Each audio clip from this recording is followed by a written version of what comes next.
Alright, good morning everyone. I decided to do a video today because I decided on what stove I was going to take with me on the trail. Um, so I thought I'd go over that a little bit.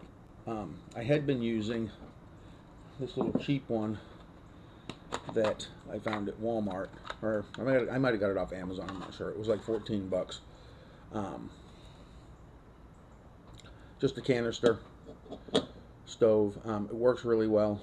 Um, but what I'm going for is less weight, and I think that I'm going to be able to do just fine with um, a much lighter weight stove.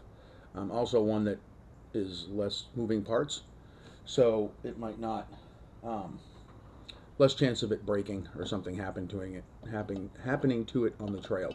So I won't be taking this one with me. A friend of mine, Sean Hearn, makes these Altoid and snooze tin stoves. This is one of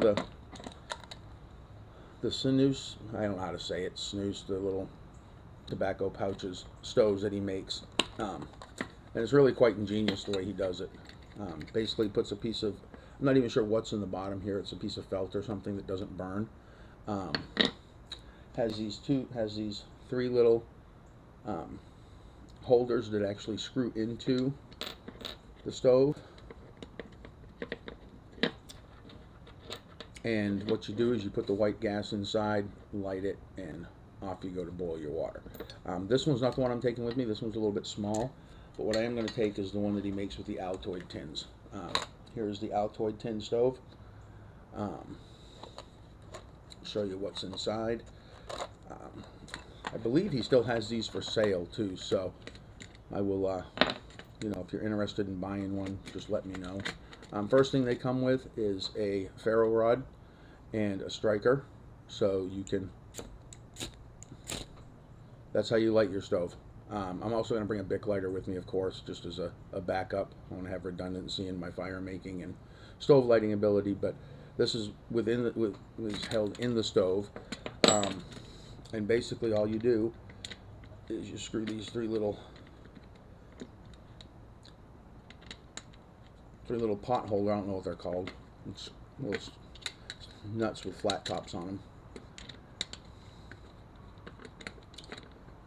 And there you have it. That's your entire stove. And the only thing you have to do is after you get it set up, you just add fuel.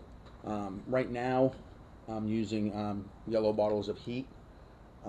Make sure that you use the yellow bottles. I think it comes in a red bottle too, but the red bottle will leave a lot of soot. The yellow bottles of heat seem to burn much cleaner.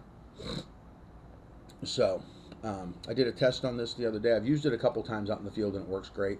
I never really timed it to see how long it takes to boil water, but it can boil 2.5 cups of water in just a touch over 7 minutes. A little bit slower than the other stove, but I think it's going to work out great. I can wait an extra couple minutes to save all this weight, and also you're going to be saving money too. These fuel canisters are pretty expensive. I've also heard that there's places along the trail where it might be kind of hard to find those, but you can always find heat. You can find it at convenience stores. You can find it at Dollar Generals, Walmarts. Basically anywhere you go, you can find this. You can also use 91% rubbing alcohol and denatured alcohol as well in the stove. So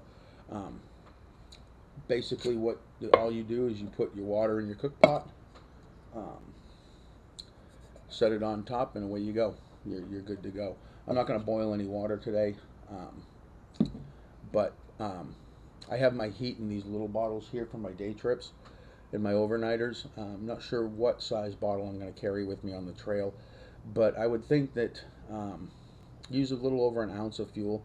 So these would be good. I have 2 of these little bottles, so if I just decided to go with these little bottles, they would last for probably 3 or 4 days, using it twice a day. So basically all you do is you pour a little bit of fuel into the stove. Right about that much should be good. take your ferro rod, or you can use a Bic lighter. I've tried using a Bic lighter with it. It's a little bit more difficult.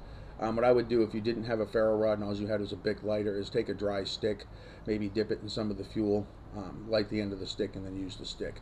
But basically the stove, let me stand up.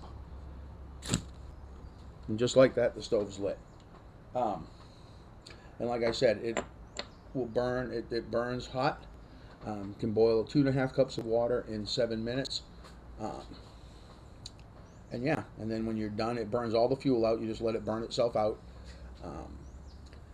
And you're good to go. You just take your pot, set your pot on top. It's not going to stay very well because it doesn't have any water in it, but there you have it. That's the whole cook system. You boil your water up, make your ramen bomb, make your oatmeal, whatever you want to make, and you're good to go. So that's the stove I'll be taking with me on the trip. Real simple, not many moving parts, so the chances of it breaking are fairly slim.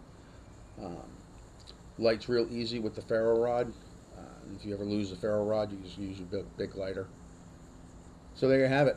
I want to thank Sean for the great stove design and the great stove. And yeah, you'll see this on the trail next year.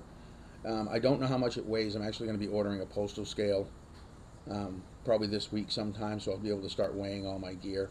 But it weighs significantly less than the gas stove, or the pressurized gas stove. So anyway, that's it.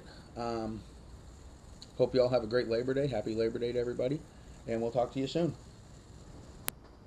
All right, one thing I forgot to mention on the stove, as you can see, the stove has burned itself out. You want to be careful because it does get a little bit hot, but even now, I mean, it just burned out a couple seconds ago and it's already cooled off. Another thing I wanted to mention about Sean is Sean also carves wooden spoons. He does some amazing work with wooden spoons. So if you're into wooden spoons or you'd like to get a wooden spoon, I highly suggest getting a hold of me or looking him up and checking out his spoons, because he has a real talent for the wooden spoons. So anyway, I just wanted to throw that out there, and I'll talk to y'all soon.